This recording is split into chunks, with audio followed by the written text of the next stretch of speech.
আজকে আমি তোমাদের পড়াবো পদ ও তার শ্রেণীবিভাগ।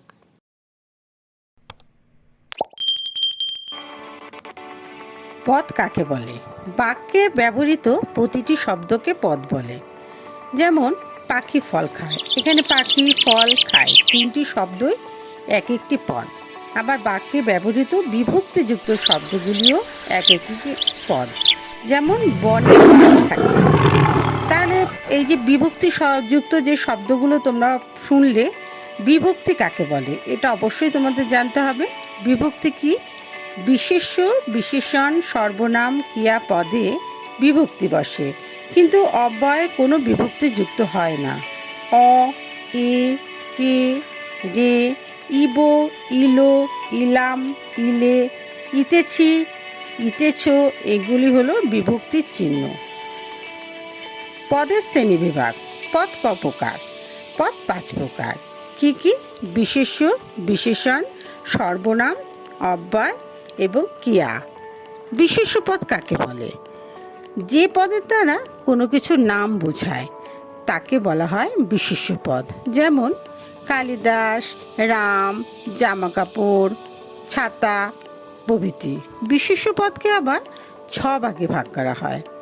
যেমন ব্যক্তিবাচক, জাতিবাচক, বস্তুবাচক, সমষ্টিবাচক, গুণবাচক এবং ক্রিয়াবাচক। ব্যক্তিবাচক বিশেষ্য কি? যে বিশেষ্যর দ্বারা কোনো ব্যক্তি, স্থান, কাল, পাত্রের নাম বোঝায় তাকে নাম বা ব্যক্তিবাচক বিশেষ্য বলে। উদাহরণ দিলে জিনিসটা আরও ভালোভাবে বোঝা যায়। যেমন দিল্লি, কলকাতা, রবীন্দ্রনাথ, গীতা, বাইবেল এগুলো হচ্ছে বিশেষ্য, ব্যক্তিবাচক বিশেষ্য। এবার জাতিবাচক বিশেষ্য কাকে বলে? যে বিশেষ্যর দ্বারা কোনো জাতি বা শ্রেণীকে বোঝানো হয় তাকে বলা হয় জাতিবাচক বিশেষ্য। যেমন বাঙালি, হিন্দু, মুসলমান, মানুষ, মহিলা প্রভৃতি হচ্ছে জাতিবাচক বিশেষ্যর উদাহরণ। বস্তুবাচক বিশেষ্য। যে বিশেষ্যর দ্বারা কোনো বস্তু বা জিনিসের নাম বোঝায় তাকে বলা হয় বস্তুবাচক বিশেষ্য। যেমন বই, খাতা, পেন্সিল, চিনি ইত্যাদি। সমষ্টিবাচক বিশেষ্য কি?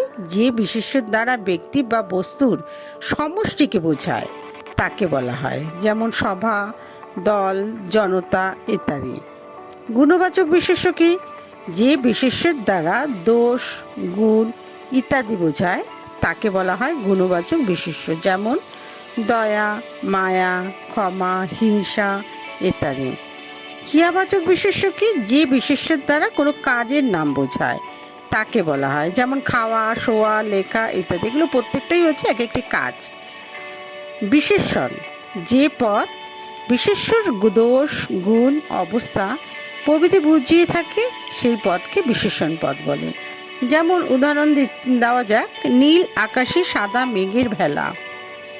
এই বাক্যটিতে আকাশটি কী রকম দেখতে? তাহলে উত্তর হবে নীল।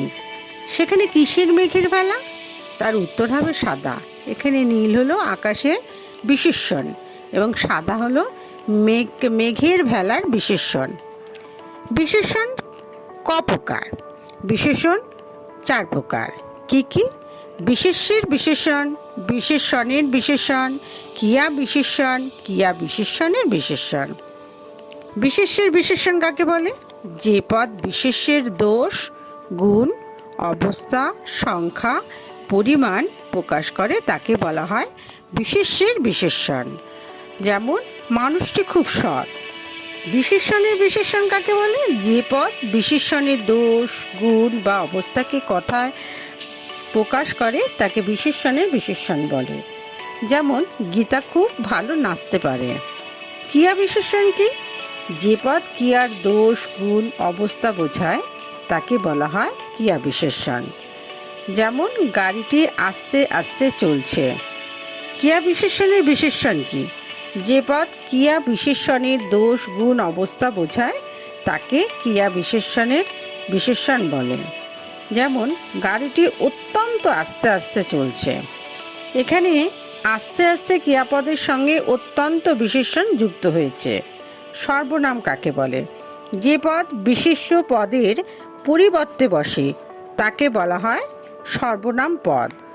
যেমন বিকাশ খুব ভালো ছেলে। সর্বনাম পদ হলো, যেমন আরও কতগুলো উদাহরণ আছে, যেমন আরও কতগুলো সর্বনাম পদ আছে যেগুলো ব্যবহার করা হয়, যেমন আমি, তুমি, সে, তিনি, তার, তাকে, ওই, কে, কি, কোনো ইত্যাদি। অব্যয়, যেসব পদের কোনো অবস্থাতেই পরিবর্তন ঘটে না তাকে অব্যয় পদ বলে, যেমন বরং, সুতরাং, কিন্তু, অথবা, আর ইত্যাদি। অব্যয় পদকে আবার 5 ভাগে ভাগ করা হয়: পদান্বয়ী অব্যয়, সমুচ্চয়ী অব্যয়, অনুকার অব্যয়, অনম্বয়ী অব্যয় এবং সম্বন্ধসূচক অব্যয়। পদান্বয়ী অব্যয় কি? যে অব্যয় বাক্যের ভিতরে এক পদের সঙ্গে অন্য পদকে যুক্ত করে তাকে পদান্বয়ী অব্যয় বলে, যেমন এবং, ও প্রভৃতি। সমুচ্চয়ী অব্যয়টা কি? যে অব্যয় দুটি বাক্যকে যুক্ত করে তাকে সমুচ্চয়ী অব্যয় বলে, যেমন কিন্তু, অথবা, সুতরাং প্রভৃতি। অনুকার অব্যয় কি? যে অব্যয় কোনো শব্দকে বারবার উচ্চারণ করে জোর দিয়ে বলতে সাহায্য করে তাকে অনুকার অব্যয় বলে, যেমন কুলকুল, ঝরঝর, কুহু কুহু, ঘর ঘর প্রভৃতি। অনম্বয়ী অব্যয় কি? যে অব্যয় বাক্যের গুণ ও মান নির্ণয় করে তাকে বলা হয়, যেমন আহা, ছিছি, বাহ, বেশ প্রভৃতি। সম্বন্ধসূচক অব্যয় কি? যে অব্যয় কাউকে সম্বন্ধ করা বোঝায় তাকে সম্বন্ধসূচক অব্যয় বলো, যেমন কি গো, হ্যাঁ গো, ও গো প্রভৃতি। আর ক্রিয়াপদ কি? যে পদের দ্বারা কোনো কাজকে বোঝানো হয়, যেমন সুমন খেলছে, রাম বিদ্যালয়ে যাচ্ছে, রমা ভাত খাচ্ছে ইত্যাদি। এরা প্রত্যেকেই কিছু না কিছু কাজ করছে, তাই এটা হচ্ছে ক্রিয়াপদের উদাহরণ।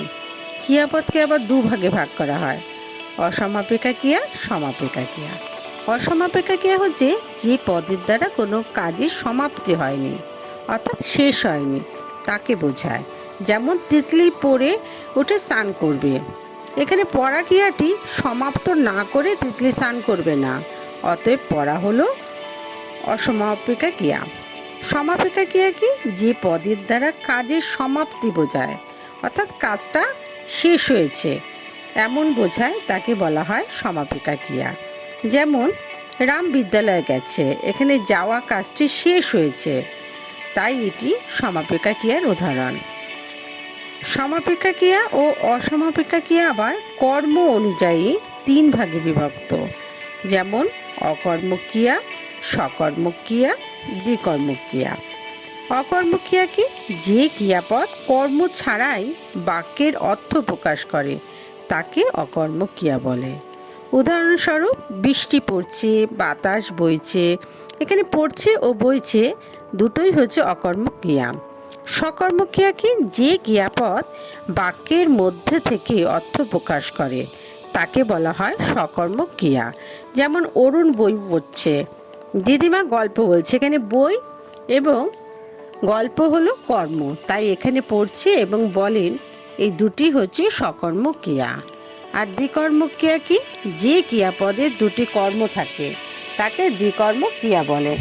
যেমন আমরা কলম দিয়ে কবিতা লিখি, এখানে লেখা ক্রিয়ার 2টি কর্ম, কলম ও কবিতা, তাই লিখি এখানে দ্বিকর্মক ক্রিয়া। এর পরের ভিডিওতে আমি আলোচনা করব পদ পরিবর্তন নিয়ে। তোমাদের এই ভিডিওটি কেমন লেগেছে তা অবশ্যই কমেন্টের মাধ্যমে জানিও।